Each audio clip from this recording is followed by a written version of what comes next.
Hi all, hope all is well. It's Mick Farmer from Oztech Drones, and on today's video we're going to be going through the process of how to break down a P100 motor. Now the first thing you're going to need when breaking down the P100 motor is a nice clean work area.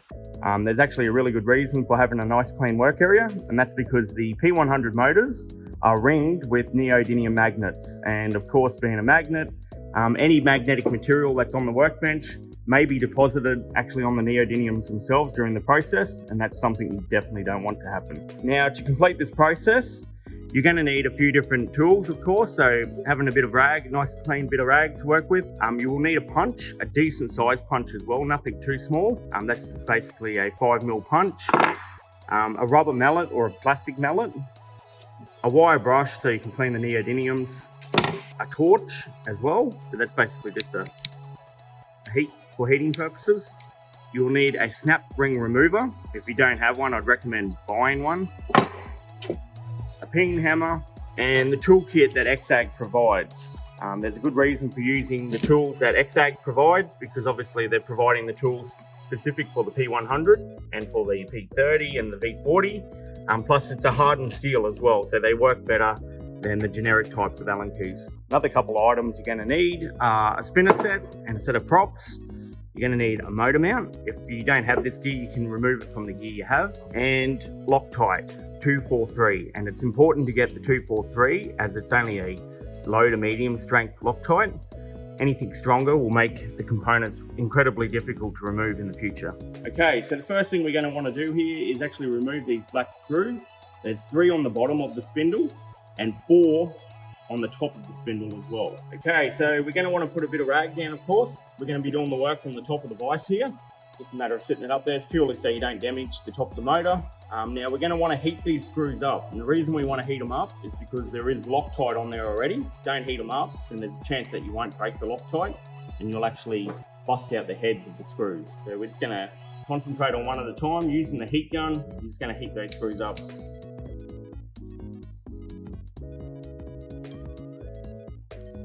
So what you can do is you can concentrate the heat on all 3 of them just by changing it intermittently.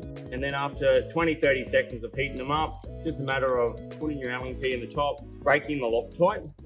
You can see there. It's a good idea to break them all while they're still hot. Don't allow them to cool back down, otherwise the Loctite will solidify and it'll make it difficult to get off. You can see that one there's a bit stiffer, but that's acceptable. If you find yourself having troubles removing them, continue to heat the actual screws themselves. There's nothing worse than actually busting out the top of the screws and then having to get a remover to remove them. Okay, so that's the 3 screws out. Try and keep your gear together so it's sensible. After you've taken the 3 screws out, it's just a matter of removing the black cap. Now that we've removed the black cap, we've exposed the snap ring. So that's the next thing we're going to want to undo. Just a matter of using the snap ring remover and insert the snap ring remover into the holes of the snap ring. Open it up like so. Underneath the snap ring remover there is another washer, and we like to keep track of this, so while you're breaking the motor down, it's a good idea to take photographs for yourself so you can go back through to see exactly what the layering of the components were. Okay, so now that's the bottom of the spindle exposed. Now it's time to work on the top. To work on the top, it's good to actually mount it. So what we'll do first is we'll install the motor mount back onto the motor. We don't need to install it fully. It's just a matter of putting a couple of screws on either side. It's important to position it correctly though. So we always position the motor mount parallel with the terminals themselves. Position it, line it up with the holes, and then it's just a matter of installing it. We don't need Loctite or anything like that. It's purely just to hold it into position while we remove it.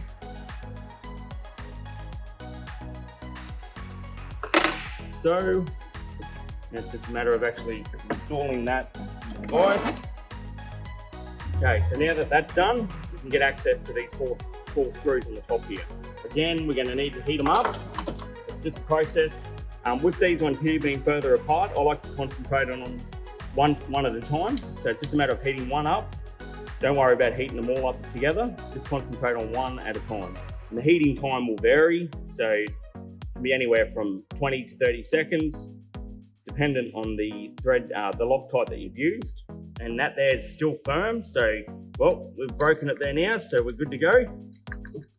If it was any firmer, I would have pulled out of that and actually continued to heat it up with the torch. And then just repeat the process for the other 3. Okay, so we're on to the last screw now. Again, just heat it up until it breaks. Right, now it's just a matter of loosening the device off, removing the motor. So now all 4 screws have been removed from the top and all 3 have been removed from the bottom. We can go ahead and turn the motor upside down, put it back on top of the vise. We want to remove this mount off here again. Okay, down there. Okay, so now the bottom of the spindle is exposed again. So we can go ahead and position our vise to knock that out. What you want to do is you want to increase the width of the vise here, so that when you position the motor over the top of the vise and you drive the spindle out, the spindle width will actually fall through the gap in the vise. So we just put the cloth back over it, like so, position our motor centered over the top of the vise, and then we use our rubber mallet to actually drive the spindle out. So make sure it's positioned over the center. And we've just driven that spindle downwards until it's flat with the surface. There's no point continuing there until you get a punch. You don't want to put the punch in the center, you'll never get the punch out. The idea is to put it to one side and alternate sides. So it's a matter of just driving it down,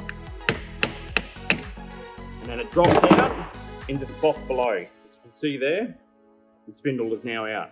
Put that down there. Okay, so the next step now is we want to remove the housing from the top.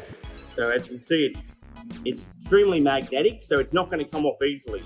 To get it off, we're going to need to attach the motor mount back to the bottom and install it back into the vise. So we'll go ahead and do that now. Again, just position your motor mount parallel with the terminals. Okay, so now that that motor mount has been reinstalled, again, it's just a firm connection, nothing crazy. You want to install that back into the vise. When I'm installing that, I'm actually making sure that the vise is pressing against these points here. You don't want to press it against the plastics or anything. Make sure it's pressing against the bolt holes here. You see that's secure. Now the next thing we want to do is we want to reinstall our props onto it. And the reason you want to do that is so you can get some leverage on the housing to remove it. So again, here's our props here. You can see there's a recess in the top of the motor housing. So it's just a matter of opening your props up and dropping it back into position, as you can see there. Now we want to secure it. We don't need to put all 4 bolts in. 2 of them will be enough. And I like to go diagonal, so 1 in this side and 1 on that side. There's no good going 2 on one side, otherwise you'll pull it, act as leverage itself.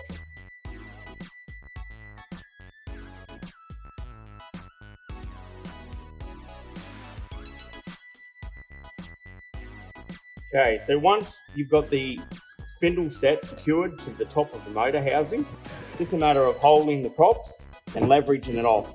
It's a matter of pulling up, and then the motor housing will come off. Just remember, if you're reinstalling it, that it is highly magnetic, and if you get your fingers jammed under there, it'll actually catch your fingers. So you just want to be careful if you ever have to reinstall it, which you will, that you do it with ease. Make sure your fingers aren't underneath it. Okay, so now that the housing has been removed, it's just a matter of giving it a clean up. All these copper coils here, they're electromagnets. So when the electricity runs through it, it creates an electromagnet, which repels against neodymiums in the top of the housing. So if you have a look in here, this entire housing is ringed with neodymium. So all these little rectangular objects in here, these components, they're all neodymium magnets. One of the first things you want to do is you want to make sure that you've cleaned all the neodymiums. Make sure that there's no magnetic material stuck in there. It's a good time to assess them as well. If you've ever had an accident or an incident, hit a tree or anything like that, it's a really good idea just to assess your motors to make sure that you haven't broken out any neodymiums. And what happens if you dint it from the side here, for example, you can pop or break one of these neodymiums off and you'll lose a percentage of power to your motor. Each one of these neodymiums represents a percentage of power, basically. If you lose one, you will lose a percentage of power. So it's a good idea to use a cloth, give it a good clean up, just have a look at what's going on there. From time to time, you may find some corrosion or something like that. If that's the case, it's a good idea to use a wire brush to give them a clean up as well.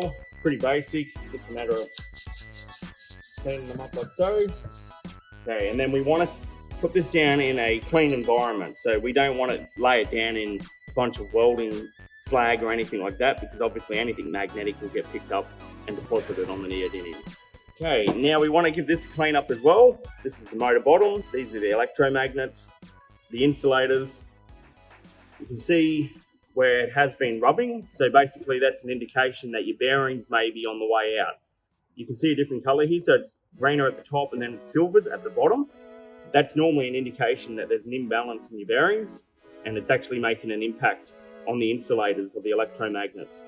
So it's just a good idea to give it a clean up, have a look at it, and by having a look at that, you can determine what really needs to be done with your motor. In this case, we're going to be replacing the bearings. Okay, so in most cases, the bearings can be quite difficult to get out. They tend to get in there and then a bit of muck gets around them, so it makes them hard to get out. But in this case, this one's going to fall out, which is really unusual.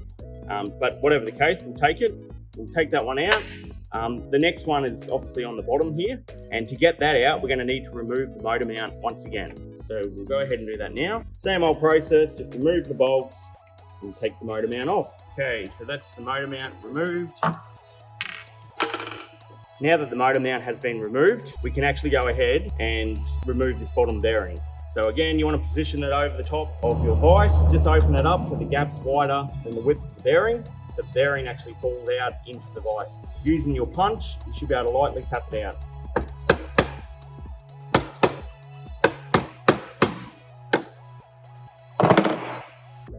Like so. So now that the bearings have been removed, it's a good opportunity just to give the housing a clean up. Like so. Bottom as well, get all the gunk out of there so there's no wear and tear. And now we're at the point where we can install our new bearings. So this is a new bearing here. It's a matter of positioning it. It will just drop straight in this case. Do the same for the next one. Now that's the model number there of the bearings that we're using for your information if you need to replace them. Okay, so that's the serial number of the bearings that you're gonna wanna get from the bearing shop, just for your information. Okay, so the last bearing goes in the bottom of the motor. This one here, as you can see, is actually a bit of a firmer fit. It's a matter of tapping it into position with a rubber mallet or a plastic hammer. That's our two bearings back into position. Now the next step is putting the housing back on and the spindle back through the bearings. Okay, so we're up to the point now where we need to put the housing back over the motor itself. So of course, once we've tidied it up, as we've shown you there previously, make sure that all the gunk's out of it, any magnetic material's out of it, and then we're right to set the housing back onto the motor. Now remember to keep your fingers out of here, you don't want to jam them in there, so just lower it down over the motor and it snaps into position like so. Okay, so once that's done, it's just a matter of removing the actual spindle itself, the other spinners. So just take them back off, we don't need them on there at the moment. Remove them, give it a tidy up, neat and tidy. Now we're going to actually drive the spindle, so that's the spindle there. We're going to drive that back through the motor housing, back through the bottom of the motor. So you'll be going through both sets of bearings, so through the housing, through both sets of bearings, and out the bottom there. So you want to have your vise opened up so there's actually a bit of a gap in it, so you're not driving it into something solid. And now a good point to make about the spindle is it's not symmetrical, which means this width here, between here and here, is actually different than the width between here and here. So that's actually wider than that one there. And that's important because on the top of the motor here, you'll see it's the same pattern. There's a recess built into it and you have to align it so that it's correct.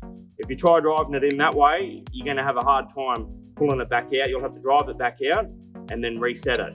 So just make sure you get the setting correct before you drive it down.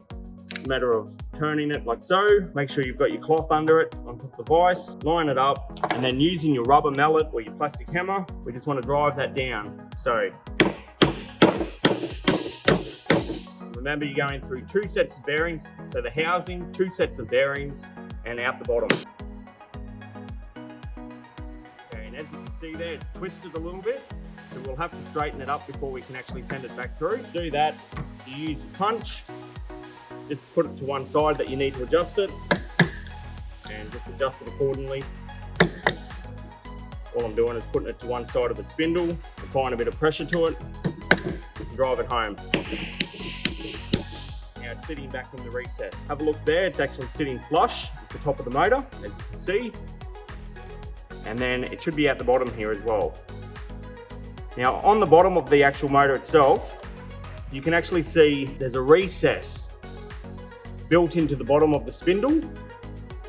So what we need to do is we are going to install the flat washer first, because that's the way it come out. Put the flat washer in. It's vitally important to get the flat washer in there, otherwise there'll be too much movement. And then we need to install the snap ring. The snap ring actually sits in the recess at the bottom of the spindle. Fly it apart, slide it down, and it will snap in, living up to its name, the snap ring. It's sitting in the recess. Just make sure it is sitting in the recess. It should be able to move it, or if it's not, make sure you use the punch to actually maneuver it into position so it snaps into position. So now that's done, it's a matter of putting the cap back on. The cap seals the whole job. Give it a clean up, position it to line up 3 holes, so, and then we're going to actually use the Loctite 243, so it's the low to medium strength, and we'll coat the screws with it. We don't need much on there, you don't need anything excessive, it's just enough to give it some adhesive. Pretty much we can just share it around, so a little bit too much on there, just share it around between all the bolts. Like so, using your Allen key, tighten them back up.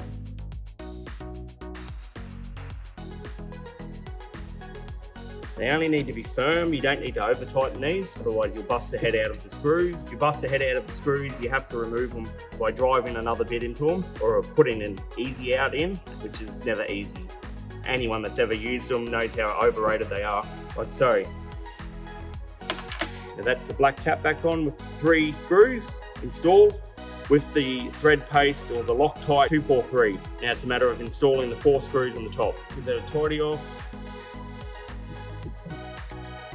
And just repeat the procedure. Righto, so we'll continue on. Just a matter of applying a little bit more of the 243 to the screws. Again, I've got to reiterate that you don't want to use a high strength Loctite for this procedure. It's got to be something that you can remove. If you can't remove it, you will burr the head of the bolts out or the screws out. Just makes more work in the future.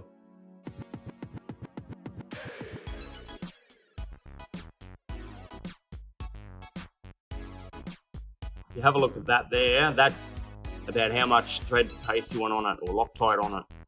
Not much, you don't want to flood it. And again, we just do them up till they're firm. We don't want to over tight them. And then just check your tension of the screws. Do not need to be over tight, but just make sure they're firm. Just tweak them. They're firm, and there you have it. So now we're back to square one. So we're back to where we started, basically. Okay, so we're back to where we started. As you can see, just double check your work. Make sure you got your 4 screws in the top, your 3 screws in the bottom, the cap's on, the snap ring's on, the silver washer's on, both your bearings are brand new. We made sure we cleaned the entire motor out, etc. So we've done everything we can to ensure that this motor is good to go back onto the drone. If you give it a spin, you shouldn't hear anything in there. That's a good motor. So now we're good to go. We're good to go and install this back onto the drone. And after that, we'll do a bit of a test flight. We'll do a prop test as well. We'll double check, make sure everything's up to scratch before we actually do an in situ flight test. Okay guys, thanks for watching. That's everything for today's video on how to totally disassemble a P100 motor and how to reassemble it. We've gone through what's involved in doing a bearing check, how to clean the neodymiums as well, and how to check the electromagnets. Once that process is done, you should end up where we've ended up here today, which is a working condition motor. Everything about it should be fine. Go ahead and install it back in the drone. Thanks for watching. Don't forget to give the video a like, and please subscribe to XAG Drone.